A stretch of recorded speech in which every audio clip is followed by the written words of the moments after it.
नमस्कार साथियों, बहुत बहुत स्वागत है आज की इस वीडियो में। संसार थम जाएगी लेकिन शिक्षकों की परेशानी थमने वाली नहीं है। काहे कि शिक्षा विभाग में ऐसे अधिकारी हैं जो खास करके शिक्षक किस हिसाब से व्यस्त रहे, शारीरिक से लेकर के मानसिक तौर पर इसका पूरा प्रयास और हर एक शेड्यूल जो है सो वो तय करते रहते हैं कि कैसे कैसे जो है इन्हें हमें व्यस्त रखना है। और वो भी आज का नहीं, आज से 15 दिन पहले तक का, 15 दिन बाद तक का आपका शेड्यूल जो है सो आप नहीं तय करेंगे, शिक्षा विभाग के द्वारा तय होगा कि आपको क्या करना है, क्या कदम चलना है, कितना सांस लेना है।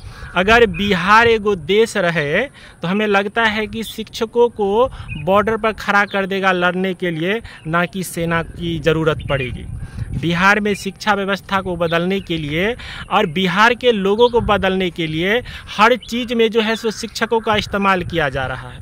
चाहे दारू पी करके कोई बहू आ रहा है उसको भी पकड़ेंगे तो शिक्षक के पकड़ेंगे। अब समस्या ये आ रहा है कि 20 मई को जो है सो 5 गो लोकसभा में चुनाव है बिहार में, जिसमें मधुबनी हो गया, मुजफ्फरपुर, सारण, सीतामढ़ी और एक और है, वहाँ पे चुनाव है। अब चुनाव की तैयारी जिस दिन होगी उस दिन जो है दक्ष मिशन के तहत आप लोग जो पढ़ा रहे हैं, जिन विद्यार्थी को और बच्चों को पढ़ा रहे हैं, पूरे बिहार में 20 लाख विद्यार्थी हैं, उनकी जो है सो 20 मई को परीक्षा होगी। अब 20 मई को परीक्षा है और 20 मई को चुनाव है। चुनाव होता है तो एक दिन पहले जो है वहाँ पर पैरामिलिट्री फोर्स सब पहुँचता है, शिक्षक सब पहुँचते हैं, रात भर कैसनो मच्छर तच्छर कटवा के जो है सो अगले दिन चुनाव करवाते हैं।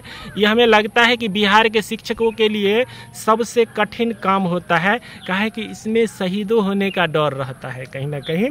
काहे कि चुनावी माहौल ऐसा होता है ना, नेता सब इस हिसाब से चुनाव को बनाता है जो कहीं ना कहीं जातिवाद हो, धर्म के हिसाब से तोड़ हो, और उसका असर होता है लोग टूटेंगे। तो जहाँ पे मतदान हो रहा है, जहाँ के लोग मतदान करा रहे हैं, तो कौन कराते हैं? शिक्षक कराते हैं, पुलिस फोर्स कराती है। तो इन लोगों को परेशानी जो है सो झेलना पड़ता है। अब बताइए, जो एक दिन पहले ये सब तैयारी होगा, आज जिस दिन मतदान है उस दिन विद्यार्थी सब जाके स्कूल पर जो है सो परीक्षा देने के लिए जाएगा। एक तरफ जो है सो लोग, उस गांव के लोग सब वोट गिराने के लिए जाएंगे, और वोट गिराने के लिए जाएंगे तो स्कूले पर जाएंगे, और दूसरे तरफ जो है सो दक्ष मिशन के तहत बच्चों का परीक्षा लिया जाएगा। ऐसे में परेशान कौन हो रहे हैं? तो सबसे ज़्यादा जो है सो शिक्षक परेशान हो रहे हैं। लोग तो निश्चिंत है, सब कुछ तो उन्हीं को करवाना है, तो लोगों को तो कोनो फर्क नहीं पड़ता है। तो शिक्षकों को इस्तेमाल इस रूप से किया जा रहा है, और हर चीज़ का टारगेट कहीं ना कहीं है कि बिहार की शिक्षा व्यवस्था को बदला जाए। इधर देखिए, जो हमारे मुख्यमंत्री साहब हैं, ये तो पहले इंडिया गठबंधन बनवाते हैं, कितना मेहनत किए थे, आप लोग देख भी किए थे, सब पार्टी को जोड़ रहे थे।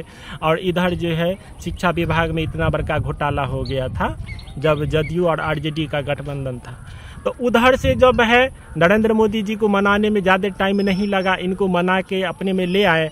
नरेंद्र मोदी कहते हैं 400 पार, अब की बार 400 पार का नारा दिए थे, लेकिन हमारे मुख्यमंत्री जी 400 पार से मानने ही वाले नहीं है। आज मधुबनी में वहाँ पे लोकसभा का चुनाव के लिए प्रचार कर रहे हैं, वहाँ पे फिर से उनका जुबान तीसरी बार कि चौथी बार जुबान उनका फिसला है कि अब की बार जो है तो 4000 पार करिए। अब जब ऐसे में हमारे मुख्यमंत्री साहब या तो तंज कस रहे हैं, या जो है सो ठीक रूप से स्वस्थ नहीं है, लेकिन ज़बरदस्ती हो, चुनाव तो इस बार दाव पर है ना, साख पर है। इस बार जदयू को अपने अस्तित्व को बचाने की लड़ाई है, तो यह वहाँ पे जो है इनका 4000 पार का नारा हो रहा है। हालांकि बीजेपी जो है समझ गई कि ये जो नारा था हमारा, और नारा चलियो गया, लेकिन ये नारा चलने वाला नहीं है। अब की बार 400 पार, कहे कि 400 पार वाला कोई काम ऐसा हुआ नहीं बिहार में, तो दिखता नहीं। 4 किलो 5 किलो चावल गेहूं दे रहे हैं, उससे क्या 400 पार वाला होगा? 400 पार करने के लिए तो आपको देश में क्रांति लानी पड़ेगी। इस हिसाब से तो भारत सरकार क्रांति लाई नहीं है, लेकिन तैयो सपना देख रहे हैं। तो हमारे मुख्यमंत्री जी अलगे जो हैं तो 4000 पार का नारा कर रहे हैं। जब इनके पास शिक्षा विभाग के लिए कोई बात जाती है तो ये अलग तरह से संज्ञान लेवो करते हैं, अपना नियम बनाते हैं और हो सकता है कि बिहार के शिक्षकों के पक्ष में कुछ बोलते हैं तो शिक्षा विभाग जो है इसे मानने के लिए तैयार नहीं होती है। कहती है आप हमको दे दिए हैं तो एकदम निश्चिंत हो जाइए, कैसे बिहार को चलाना है अब हमारी जिम्मेदारी है,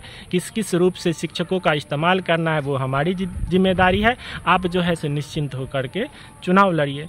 ऐसे में बहुत सारे शिक्षकों के सवाल आ रहे हैं कि देखिए ये कैसे संभव हो सकता है जो 21 दिन चुनावों हो, 21 दिन ये दक्ष मिशन के तहत परीक्षा हो। तो आप लोग अपना जो है ना कमेंट में राय विचार दीजिए और क्या क्या परेशानी आ रहा है उससे अपने कमेंट के माध्यम से लिखने का प्रयास करिए। बहुत बहुत धन्यवाद।